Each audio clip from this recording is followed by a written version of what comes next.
નમસ્કાર મિત્રો, આપ જોઈ રહ્યા છો બનાસ ગુરુવાણી અને હું છું આપની સાથે આલોક મિશ્રા। યુડાયસ પ્લસ ઉપર પ્રોગ્રેશન એક્ટિવિટીને લઈને મિત્રો મહત્વની અપડેટ આવી છે। તો પ્રોગ્રેશન એક્ટિવિટી 2026-27માં કેવી રીતે કરવાની છે, કઈ મહત્વના ફેરફારો છે, શું છે, તમામ જાણકારી આપણે વિડીયો આપવા જઈ રહ્યા છે। જો હજી સુધી આપ નથી જોડાયા એટલે કે ચેનલને સબસ્ક્રાઇબ ના કરી હોય તો આવી જ મહત્વની લેટેસ્ટ અપડેટ જાણવા માટે જોડાઈ શકો છો બનાસ ગુરુવાણી સાથે। અને જો વિડીયો ગમે તો ચોક્કસથી આપણા મિત્રોને શેર કરવાનું ભૂલતા નહીં। તો સૌપ્રથમ આપણે ગૂગલમાં જઈને યુડાયસ પ્લસ લખી દેવાનું રહેશે। જોઈ રહ્યા છો, આપણે સર્ચ કરી રહ્યા છીએ,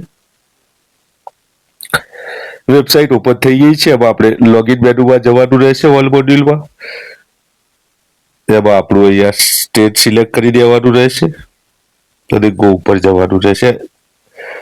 સ્ટેટ સિલેક્ટ કરતાની સાથે અહીંયા આપણે જે સ્ટુડન્ટ મોડ્યુલ છે એમાં લોગિન થવાનું રહેશે।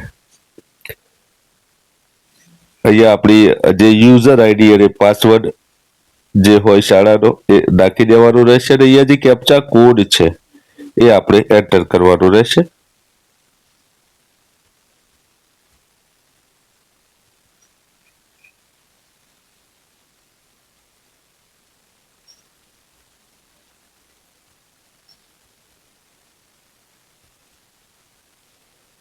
અને સાઇન ઇન કરી લેવાનું રહેશે। મિત્રો આપ જોઈ રહ્યા છો, આપણે સાઇન ઇન કરી રહ્યા છીએ।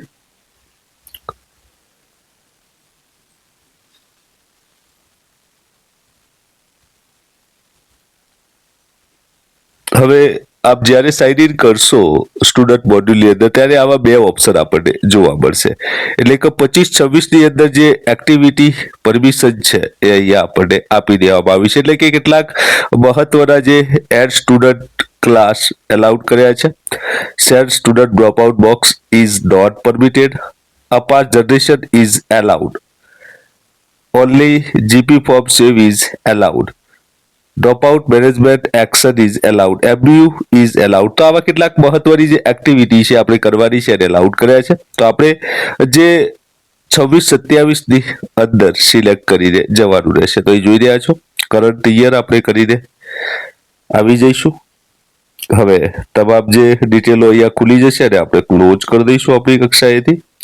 ક્લોઝ કર્યા પછી આપણે જે મેનુ બારમાં આવીશું અને ત્યાં આપણે progression activity student movement and progression એના ઉપર આપણે ક્લિક કરશું। ક્લિક કરતાની સાથે આપણે પ્રોગ્રેશન એક્ટિવિટી જોઈ રહ્યા છો એના ઉપર આપણે ક્લિક કરશું અને પ્રોગ્રેશન એક્ટિવિટી ક્લિક કર્યા પછી જોઈ રહ્યા છો કે ઓપ્શન આવું ખુલી જાય છે। પ્રોગ્રેશન મોડ્યુલ ઉપર જવાનું રહેશે।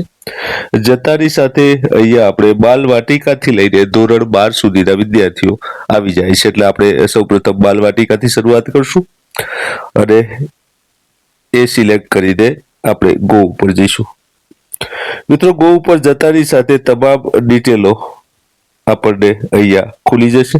અહીંયા વિદ્યાર્થી જોઈ રહ્યા છો કે તમામ ડિટેલ સાથે વિદ્યાર્થીનું નામ આવી જશે। તો સૌપ્રથમ પ્રોગ્રેશન સ્ટેટસ ઉપર આપણે સિલેક્ટ કરવાનું રહેશે।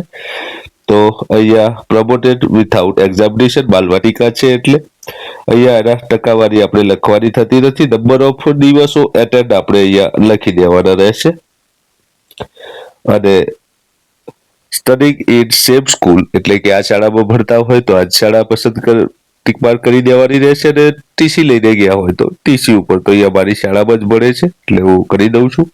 હવે સેક્શન અહીંયા સેક્શન ખાસ અહીંયા પસંદ કરવાનું રહેશે અને આ તમામ વિગતો પૂર્ણ કર્યા છે આ માહિતી આપણે અપડેટ કરી દેવાની રહેશે। અપડેટ કરતાની સાથે મિત્રો આવું એક ઓપ્શન આપણને જોવા મળે છે। અહીંયાથી આપણે કન્ફર્મ કરી દેવાનું રહેશે અને કન્ફર્મ કર્યા પછી student detail has been update successfully આવો આપણને મેસેજ જોવા મળે છે। તો આ રીતે આપણે ધોરણ 1 એટલે કે બાલવાટિકાથી લઈને ધોરણ 12 સુધીના જે તમામ વિદ્યાર્થીઓ છે એમની માહિતી સરળતાથી અપડેટ કરી શકીએ છીએ। તો વર્ષ 2026-27માં આ રીતે પ્રોગ્રેશન એક્ટિવિટી આપણને કરવાની થાય છે। મિત્રો કોઈ પ્રશ્ન હોય તો ચોક્કસથી મારા કોમેન્ટ બોક્સમાં લખવા વિનંતી છે। આવો સાથે મળીને આ આપણી કામગીરી પૂર્ણ કરીએ। આભાર। જય હિન્દ, જય ભારત। ફરીથી મળીએ એક નવા વિડીયો સાથે, એક નવી માહિતી સાથે।